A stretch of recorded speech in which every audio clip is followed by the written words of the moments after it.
Hello, Entario, and welcome to your deck review.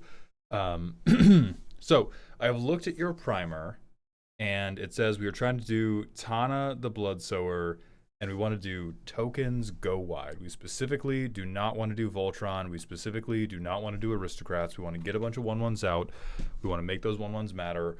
Our partner's black to help Tana be evasive, and that's really the end of it. So, if we investigate the premise, because we're going to be picking apart your PP, your premise, and your practicum. If we look at your premise, I want to make 1/1s. Great. My commander can do it. I have a 2/2 with what? Trample? 2/2 with trample. Give him trample, menace, death touch. Nobody's fucking blocking. You get at minimum 2 saprolings a turn. So I'm going to make 1/1s. How do I make 1/1s matter? The only ways we can make 1/1s matter is to make them not 1/1s by buffing them. I'm sure you're doing this. We can make them matter by artificially reducing life totals another way, either by aristocrat stuff, which you said you don't want to do, or by impact tremor stuff, which I think your primer said you were open to doing more of those effects. I personally would prefer not to do that. Impact tremors to me always feels like aristocrats but red. Like that's just how red does their version of aristocrats, so it feels spiritually the same. And then the other option is make a billion. I think making a billion is going to be problematic for you, because to make a billion, our primary method of saproling production is Tana hitting people. So to make a billion, we have to make Tana hit for a billion, which means we're doing Voltron. Already said we don't want to do Voltron. So that crosses out both of these in my mind. Now, if only I could find strike through. Now, if only, wow. Horrifying. Horrifying. Oh God. I don't know how to do strike through, but that crosses out both of these in my mind. So we have to make them not 1/1s. So let's see how you're currently doing that. We have 19 card touching, which is insane, but all right. All right. Game enders. Maybe it's these. Beastmaster Ascension. Great. Not 1/1s. Craterhoof. Great. Not 1/1s. This is reducing life totals another way, which is valid. Like if to you these are spiritually distinct enough from aristocrat effects, fine. Personally, I'm going to try to avoid recommending these. Overrun. This is okay, but I worry about it. We are making them 4/4s for 1 turn. My bars for this would be, I want them to be 3/3s or better permanently, or I want them to be like 7/7s for a turn. That is based on literally nothing other than decks that I have seen be successful. So I don't believe a huge amount in Overrun, because we're getting 4/4s for 1 turn. Overwhelming Stampede probably has the same issue. Maybe you have some big honking creatures elsewhere in the deck, but if Tana is our only creature and we don't want to buff Tana to high heaven, we're making them 4/4s for a turn, which is also kind of weak. Shaman of Forgotten Ways. Ooh, reducing life totals a different way. That's very cute. I'm kind of on that one. It is a little aristocrat-y, but this one's far enough away in my mind. Shared Animosity. For sure. For sure. More than 1/1s. Tribute to the World Tree. These are 3/3s permanently. That's fine. Weftwalker Ardent. Another way of reducing life totals. Okay. I think what would make this deck feel better, first of all, make this section much bigger, expand it to, call it the garden, call it the greenhouse, whatever you want to call it that is evocative of growing your saprolings. Because yeah, we have lands, we have recursion. Like, I think the reason right now you have so much draw is because you feel like you can't do anything until you hit one of these cards. That's both reasonable, and I think the way we fix it is actually by bringing in more of these, because you, my friend, have access to green. Holy fuck. Holy fuck. I'm still recommending Drana, Liberator of Malakir. I'm so fucking sorry, dude. I'm so fucking sorry. I'm so fucking, but it would work. It would fucking, I mean, there's a good argument against this one because of your specific curve. Like for you, it means I have to swing my saprolings. Even if Drana connects, they're only going to be 2/2s on that first swing, which is very, very vulnerable. But this is my girl for when we're thinking about stuff like this. So the tag we care about for her is we want power boost to all, gives PP counters to all. Let's fucking go. Commander Jund. There is Anduril. You know, low key, I think this kind of works because you said right now the plan is you ramp turns 1 and 2, Tana on turn 3, get saprolings on turn 4. I think Anduril, if it comes up in that curve, you can either go ramp turn 1, Anduril turn 2, Tana turn 3, equip turn 4, or you'll have 5 mana turn 4, and if you don't have to play your Menace Death Touch commander, you can plop this on. And it doesn't work perfectly because we're going to get an attack trigger and then make saprolings on combat, but Tana will then buff the next wave of saprolings every time she swings, and she will get big, but I think the saprolings will still be the more imposing part of this because we're not just like making her as big as possible. We're bringing the board up with her.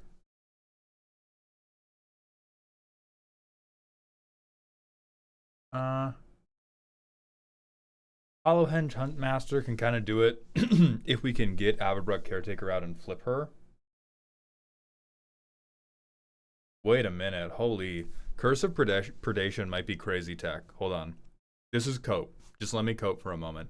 You take this, you give it to the person who has the worst blocking situation, and you use them as a fungus farm.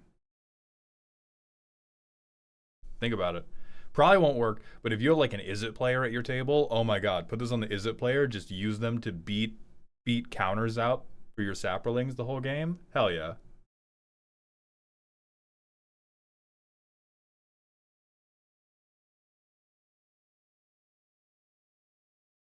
Could definitely go for Defiler of Vigor.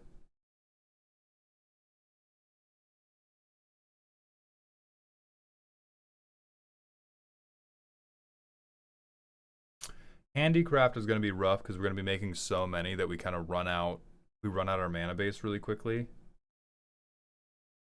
Flopsy does it a little bit. This guy cares about humans. Loyal Guardian would do it. And then, oh man, we can't be an EDH rank if this guy is so far down. So the core spiritual point you will have to contest is for the deck you have described to me, Ouroboros is the perfect card. I hate it, right? I hate it. But it is the dead-on perfect card.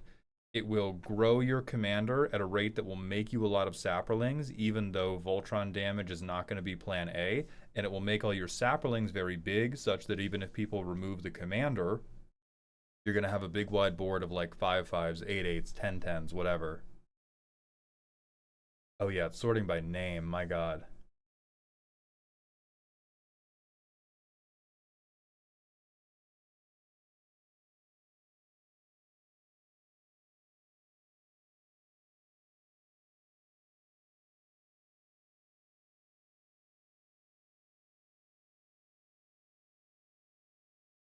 Okay, there's a lot of guys that do it as a one-off.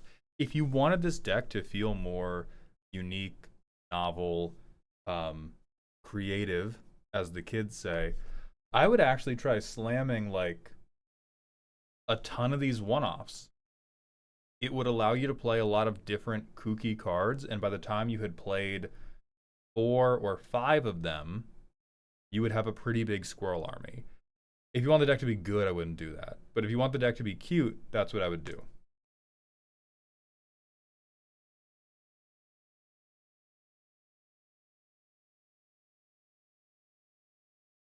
Oh my lord.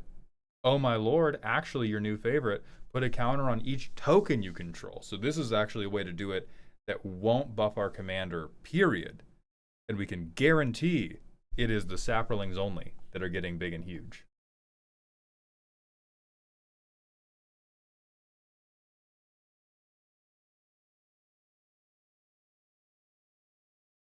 And then again, Fangren Firstborn kind of works, but it only works if you know you're going to have somebody you can bully every game. Ridgescale Tusker, this is another perfect, like, one-off bad card. Oh, terrible, no good, adorable. So, I think forming for me right now, okay, if our target is bracket 3, we probably don't want to do these guys. For bracket 3, these are the bracket 2 all-stars. For bracket 3, I think we could make Sandstorm Salvager work. Defiler of Vigor could probably work. Ouroboroi definitely works. Anduril definitely works. Curse of Predation will surprise you with how well it works if you do it to the right person. Then we also want to look at Power Boost All.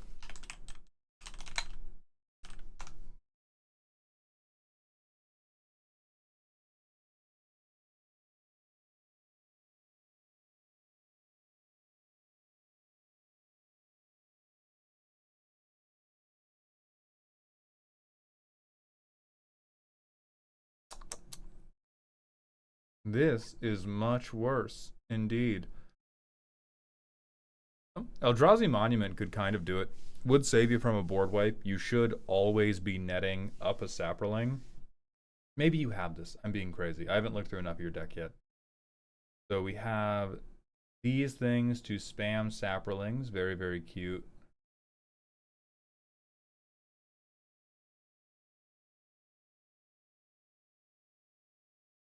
We have some recursion, sure. I don't know about seasons past. I think back to hand, I am not sold on. I would rather, if I was spending 6 mana, I would rather like Aberrant Return and get my 3 best creatures, or Breach the Multiverse, get my best creature and everybody else's best creature. But I think if we begin to bring in like Ouroboroi, the crazy, crazy Curse of Predation tech, Anduril, Narsil Reforged,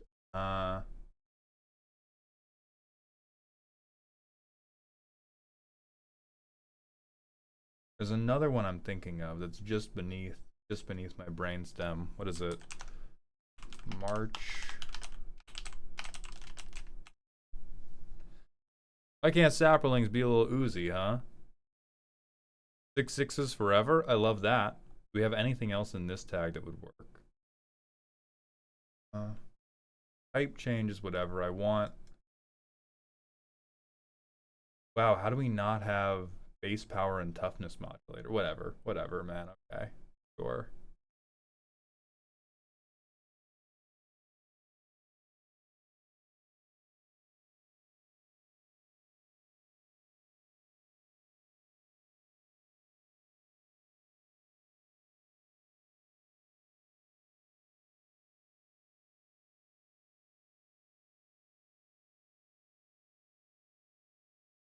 Chronicle of Victory on your saprolings would be the funniest shit you could do. That's hilarious. I don't know if that's, if you're playing this totally in paper. I'm not sure if that's a $20 joke, but that's a pretty fucking good bit. We covered Voices Zendikar already.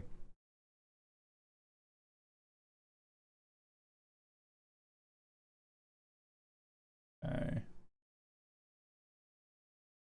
Oh, holy fuck, we better have Spore Crown Thallid. Holy fuck. I mean, it goes against actually what I told you, but never mind that. We got a lot of ramp.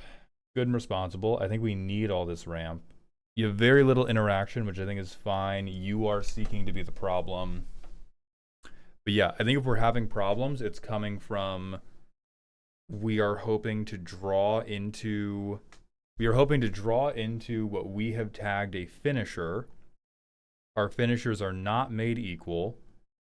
I think we only have 1, 2. We have 2. that I am like totally sold on, and then we have a bunch of things that I'm like half sold on, 3/4 sold on. So if we bump this up, the more things we could find in the midpoint that are just going to buff everything over time. Oh, right, but we don't want universes beyond. That's how we can begin to get something going. But we got to be finding stuff like this to put counters on our board, because we have to make them not 1/1s. And ideally, we want to make them not 1/1s permanently. And the only way to do that on a permanent basis is to put counters on them or modulate base power and toughness. And I think the only ways... we don't have a lot of ways to modulate base power and toughness in a way that's going to help us. If you want to be a maniac, there's Death Pit Offering. This would fuck your curve irreversibly. You would be delaying your game plan by a turn forever. Anytime you saw this, it would be terrible to draw later in the game. But this is the type of thing that is just like, everything matters now. All right, so do we have other good anthems? Black and red, whatever. Worms, doesn't matter.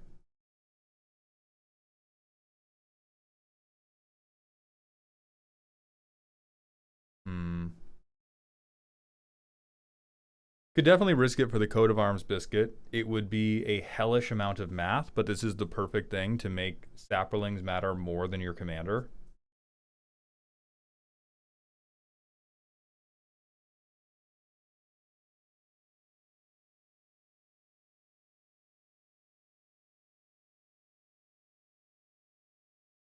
We talked about Eldrazi Monument already.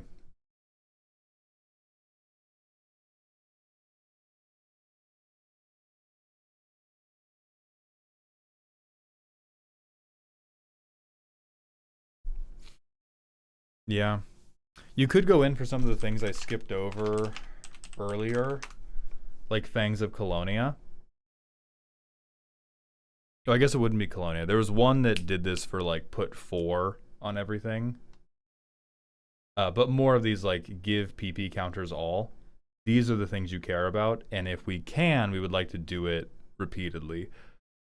Fire Nation Sentinels is UB. Titania's Boon just does it once, which really hurts. Okay, let's see what we're currently working with. We hit ramp. We hit a different way to make saprolings. We hit a card draw engine. We hit a great finisher. That looks awesome. We hit another great finisher. Oh my god. We don't have a land in hand, so I'm going to play it safe and do this in case we miss our next land drop. We did. So I play Tana turn 3. But your deck still has the juice.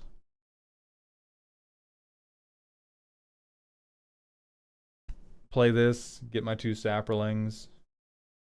Bam bam. Next turn. Tap land. Probably go for Toski. Now I get to draw a card, make 2 saprolings.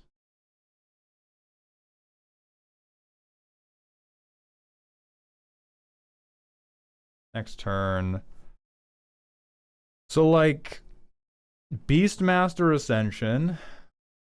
1, 2, 3, 4, 5, 6, 7, 8, 9. Swing like 40-something power at a motherfucker. I drew 1 extra card that whole run out. Obviously, that hand was blessed by God, but I think this should go to show you, I don't think you have a card draw problem like you think you have. I think you have a draw the right card problem. You have a draw the card that makes my board of dog shit relevant. So here it was Beastmaster Ascension. We're working with 6 mana total.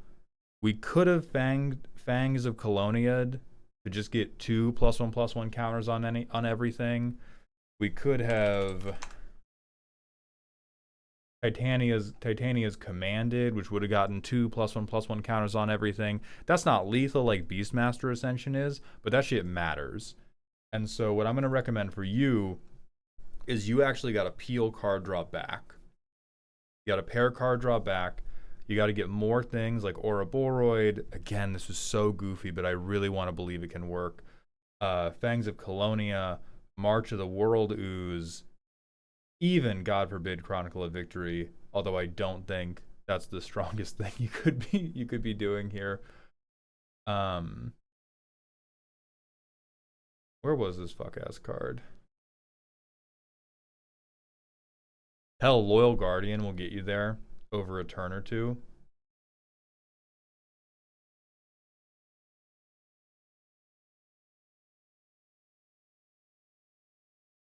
Decree of Savagery, which is 9 mana, but it makes everything a 5/5 permanently. Yeah, we can run it back one more time, but I think the issue we're almost certainly having is not actually an issue of, oh my god, I need to draw cards. It's an issue of, I have nothing in this opening hand that can make saprolings relevant, and I'm unlikely to draw naturally into something that will make them relevant. So I can go, oh, I'd play the Surveil land first. What's this? Removal? That's responsible. You probably need that. Farseek, get my ramp. Pretend I can. Oh, I can actually Farseek that. Beautiful. So turn 3, get my commander out. I now have like all of this draw. And if I just had every one of the cards I had recommended to you, I would probably be able to curve out here into something that mattered for their power. Whether it's the Curse, whether it's Ouroboros, whether it's Salvager, whether it's Defiler of Vigor, whether it's even like a cutesy card like Titania's Command or Chronicle of Victory, or God forbid if you go with Drana. Although I do think Drana's a bit weak here because it's difficult to guarantee that you're going to be able to swing them safely. I think that would do a lot more for you than what is currently in operation. And like, all right, I have a saproling? Turn it into cards. Fuck. None of these matter for combat damage. Well, I'll go to my next turn. Fuck, this is more card draw. They don't matter for combat damage. I'll surveil 1. Fuck, you don't matter for combat damage. Well, I guess I could turn another one into cards.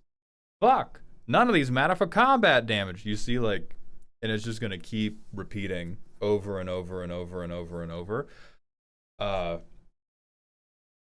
So I think you need to view buffing the saprolings as part of the journey rather than just the destination.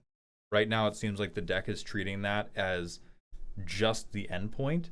And if they're treated as just the endpoint, it's not going to feel a ton like a saproling deck. It's not going to viscerally evoke, like, my big root army is coming to get you.